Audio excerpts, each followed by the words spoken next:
entrevistas com os candidatos à Prefeitura de Porto Alegre. A série dessas entrevistas, a ordem foi sorteada entre todos os candidatos. E por ordem, pelo sorteio hoje, nós vamos conversar com a candidata Luciana Genro, do PSOL, por 15 minutos aqui no estúdio. A candidata já está aqui conosco. Candidata Luciana, bom dia, obrigado pela presença aqui. Bom dia, eu que agradeço. Tá certo. Candidata, nas pesquisas de intenção de voto com os eleitores, a senhora aparece na frente ou em segundo lugar quando o assunto é rejeição. Como vencer essa resistência e por que a senhora acredita que essa rejeição seja tão alta? Olha, Escola, eu estou muito otimista com o cenário eleitoral, porque veja que eu tenho 12 segundos de programa eleitoral e 2 inserções por dia na TV. O candidato do governo tem 4 minutos, 40 inserções. O candidato do PSDB, o Marquesan, que é o mesmo candidato da IEDA, do Aécio, é bom as pessoas lembrarem disso também, ele também tem um tempo gigantesco. O próprio Raul Ponte, do PT, também tem um tempo grande. E mesmo assim, eu estou no empate técnico em segundo lugar nas pesquisas. Tá? Então, isso me deixa muito certa de que, indo para o segundo turno, e eu tenho muita convicção de que os debates vão me ajudar a ir para o segundo turno, porque ali o tempo é igual, o confronto é de igual para igual, eu tenho tempo igual no segundo turno. E aí, a senhora vai conseguir vencer essa rejeição? Eu vou ganhar a eleição, vou ganhar a maioria do eleitorado e tenho certeza que vou fazer com que as pessoas percebam que muitas dos rumores, dos boatos e dos rótulos que são impingidos contra mim são falsos, são calúnias que tentam me... Que rótulos são falsos? De que eu sou radical, de que eu não sei dialogar, de que eu... são ideias construídas pelos meus adversários, né? E eu sou muito firme na defesa das minhas posições, mas ao mesmo tempo eu também sei dialogar, eu sei conversar, eu sei ceder. E eu quero ser prefeita justamente para exercer essas minhas qualidades e para mostrar que dá para ser assim e manter as mãos limpas, não fazer loteamento partidário, não fazer tomar lá da cá, não abandonar os princípios, não mudar de lado. Né? Eu sempre fui muito coerente em estar do lado das ideias e daqueles que me elegem, daqueles que me apoiam. Né? Isso me custou, a minha trajetória política, me custou preços altos, mas eu sempre mantive essa mesma posição. Rosane. Luciana, se a senhora for eleita, como vai montar o secretariado, considerando-se exatamente esse ponto? Que o seu partido, o PSOL, é um partido pequeno, de poucos quadros. De onde sairão os seus secretários? Eu acho que essa é a grande vantagem que eu tenho em relação aos demais candidatos. Eu sempre comento com o Roberto Robaina, que está aqui comigo, que é o meu coordenador de campanha e também nosso candidato a vereador, que a gente nunca deve escolher secretário antes da eleição, porque isso dá azar, né? Mas eu sempre comento com ele a importância da gente buscar nomes que sejam representativos da sociedade civil. Que temos que acabar com essa lógica do loteamento partidário, de que a Secretaria da Saúde é de tal partido, a Secretaria de Educação é de tal partido. As secretarias, elas têm que ter uma relação transversal entre si para que os programas possam ter andamento. A segurança pública, por exemplo, ela é um problema que passa pela escola, é preciso ter escola que atraia o jovem. E cada ano que o jovem fica na escola, após a 5ª série, diminui em 10% a chance dele ir para a criminalidade. Então, nós temos que fazer um programa integrado entre a segurança e a educação. E, para fazer isso, a gente não pode ter um partido comandando uma secretaria e outro partido comandando outra. Nós temos que ter pessoas que realmente sejam resultado de uma construção da inteligência da cidade em cada área. E é isso que eu pretendo fazer. E o fato do PSOL ser um partido que não entra nesses esquemas de grandes alianças, veja o candidato do governo, por exemplo, ele tem uma aliança de 14 partidos, que foi construída em base a quê? Eu não tenho a menor dúvida que foi construído em base ao loteamento partidário. Eu te dou tal secretaria, eu te dou tantos CCs. Eu posso dizer aqui na campanha, e escrevi no meu programa, que é um programa construído com muita seriedade, não é meia dúzia de páginas entregue às pressas ao TRE, que vou cortar 70% dos cargos de confiança. E só aí, Rosane, olha a economia que é possível fazer. São 150 milhões de reais ao ano gastos com cargos de confiança. Na segurança pública, se gasta 50 milhões ao ano. Então, veja a disparidade que existe beneficiando o loteamento partidário em detrimento dos investimentos que a cidade precisa. Brasília, Carolina Bahia. Bom dia, candidata. Bom dia, Carolina. Bom dia. A minha missão aqui é fazer essa ligação entre Porto Alegre e o governo federal, entre Porto Alegre e Brasília. E abrindo aqui a sua página, no seu site, que tem as propostas de governo, está em destaque contra a privatização do Salgado Filho. Lhe pergunto, se eleita, a senhora vai ser contra todos os programas de concessão, porque esse é o principal caminho apresentado pelo atual governo federal para fazer os investimentos nos estados e municípios, inclusive na área de saneamento. O problema do Salgado Filho é muito grave, Carolina, porque não é só a privatização que está em jogo, mas o risco dele ser transferido para Portão e de Porto Alegre perder o seu aeroporto. Imagina uma cidade como Porto Alegre sem aeroporto, as pessoas tendo que se deslocar até Portão para poder viajar ou para chegar em Porto Alegre terem que chegar por Portão. Então, o Pedro Ruas, que é o meu vice, é deputado estadual, está envolvido muito seriamente nessa discussão, porque nós não podemos aceitar que Porto Alegre fique sem aeroporto. E a relação com a iniciativa candidata, privada... mas não é o que foi apresentado aqui no programa de concessões. Eu sei, é mas... a concessão do Salgado Filho, por enquanto é isso. Eu sei, mas é que o Pedro Ruas, que é o nosso deputado estadual, já fez várias audiências públicas aqui na Assembleia Legislativa e há muitos indícios de que o resultado dessa privatização será a transferência para Portão.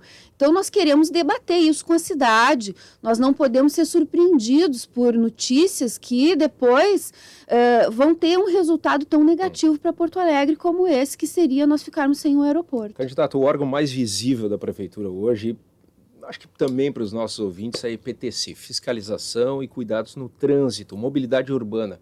Qual é a sua proposta para a IPTC? E também lhe pergunto, o Uber, a senhora é favorável à regulamentação? Sou favorável à regulamentação do Uber, não só do Uber, mas de aplicativos, né? E eu acho que a prefeitura, inclusive, poderia ter um aplicativo próprio que fizesse essa gestão do transporte de passageiros individual para garantir a qualidade, né? Inclusive dos táxis. O Sintaxi fez um aplicativo e eu estive lá com eles e saudei essa iniciativa. Inclusive, quando eu apresentei a minha ideia, eles disseram que eles já estavam fazendo isso. É muito importante usar a tecnologia para garantir a qualidade e a segurança, né? E as mulheres, em especial, que usam táxi, usam Uber, têm uma grande preocupação com isso. Então, eu quero que a prefeitura seja parceira nessa busca por segurança no transporte individual. E o papel da IPTC? E a IPTC, eu acredito que ela precisa ter um papel muito mais relevante do que ela tem hoje. Nós temos quadros técnicos dentro da IPTC de alto valor, muito embora estejam subaproveitados em benefício de cargos de confiança em excesso de pessoas que não têm conhecimento do setor. Os fiscais de trânsito, e eles não gostam que a gente chame eles de azuizinhos, né, mas é popularmente conhecidos como azuizinhos, mas eles são fiscais de trânsito, eles podem ter um papel na rede de segurança da cidade que eu quero criar. Eu pretendo fazer, por exemplo, uma experiência chamada Balada Segura de Verdade, que é chamar os fiscais de trânsito e os guardas municipais a cada noite para estar em uma determinada área da cidade e aquela ser uma área segura para o lazer noturno. Cidade Baixa, Bonfim, Zona Norte, Zona Sul. A balada segura hoje, nos modelos dela. Não, a balada segura é apenas uma barraca para verificar a alcoolemia do motorista, o que é necessário também, porque nós temos que seguir insistindo que dirigir e beber é muito perigoso. Eu tenho um filho de 28 anos e tenho sempre esse alerta para ele. Mas não precisamos estar ocupados apenas em multar, mas em cuidar das pessoas. E a IPTC pode ajudar a cuidar das pessoas. Que é o maior patrimônio da cidade, é a vida. Candidata, em relação a impostos, qual é a sua proposta? O IPTU, por exemplo, a sua ideia é manter como está ou instituir o IPTU progressivo? E também lhe pergunto em relação à atração de investimentos, de empreendimentos para Porto Alegre. Né? Tem algum projeto específico e como será tratada a questão tributária para as empresas? Bom, para falar disso, é preciso dizer que nós estamos numa crise econômica brutal, né, Rosane? Que o governo federal, um governo cada vez mais claramente corrupto, o governo Temer, agora essa notícia que vocês mesmos deram hoje, do presidente se recusando a dizer que Caixa 2 é crime, né, demonstra claramente que o PMDB do Temer, do Sartori e do Melo é um partido que está levando o país a uma situação desesperadora, tanto do ponto de vista do risco de se acabar com a Lava Jato e de se acabar com essa tentativa de combater a corrupção, como também levando aos índices mais altos de desemprego da nossa história, que, aliás, começaram com Dilma, com o PT, e por isso, inclusive, ela perdeu o apoio popular e acabou sofrendo esse impeachment, que foi resultado de um processo extremamente difícil para o Brasil, né, onde as pessoas foram para a rua e contestar a corrupção e acabaram diante de um governo tão corrupto quanto o anterior.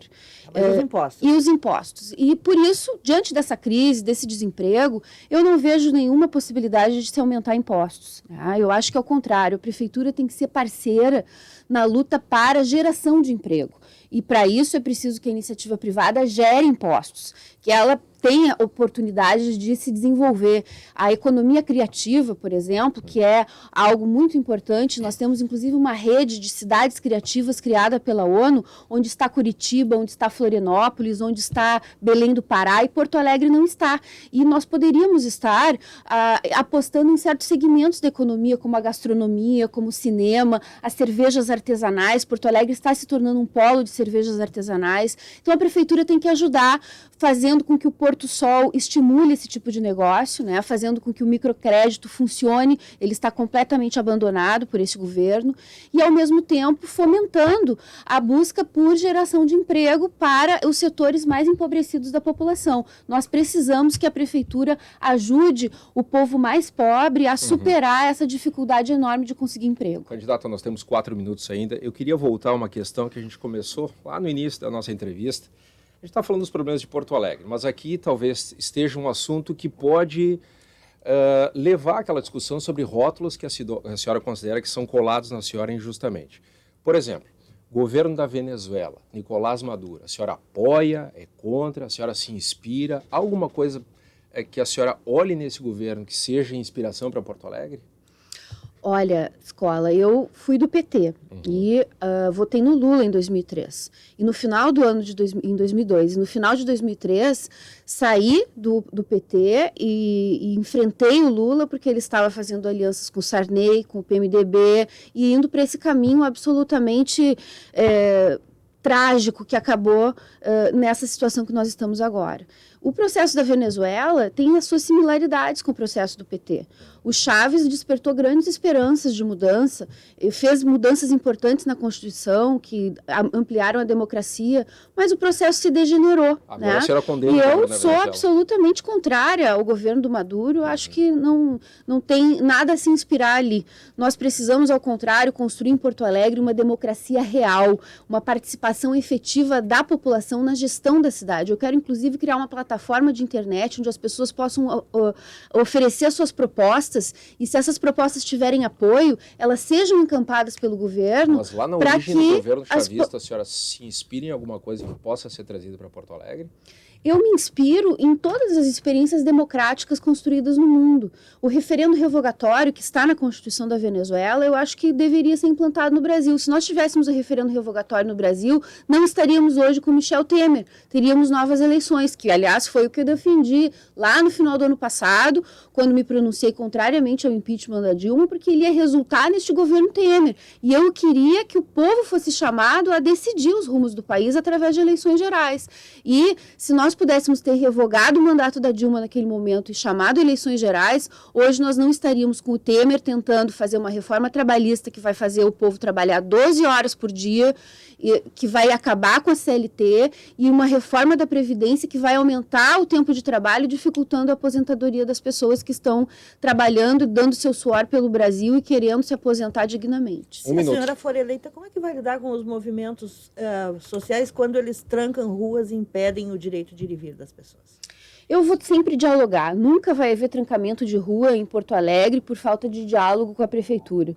E hoje nós estamos vendo a CUT chamando mobilizações que ela não chamou durante o governo do PT, né? Então ela está desacreditada do povo e as pessoas são surpreendidas por mobilizações pequenas, inclusive, porque elas não estão ao par do que está acontecendo, porque elas não receberam informação, porque são coisas feitas de cima para baixo, sem que o povo realmente esteja envolvido. Isso acaba, claro, gerando transtornos e não ajuda na luta que nós precisamos travar para derrotar essas medidas que o Temer está tentando impor ao Brasil. Contra o bloqueio de vias, direito de ir e vir, como é que a senhora encara isso? O direito de ir e vir é um direito inalienável, né? E o direito de se manifestar também. A gente precisa buscar conciliar esses dois direitos e eu vou sempre, como prefeita, dialogar com os movimentos sociais e buscar que eles encontrem na prefeitura um amparo para a luta por mais direitos, pela moradia, pelo salário e para enfrentar essas medidas tenebrosas que Temer está tentando impor ao Brasil. Obrigado, candidata Luciana Genro, muito obrigado. Nós falamos aqui durante 15 minutos. Obrigado pela sua atenção, por participar aqui conosco Eu que agradeço. E boa sorte na sua campanha. Muito obrigada.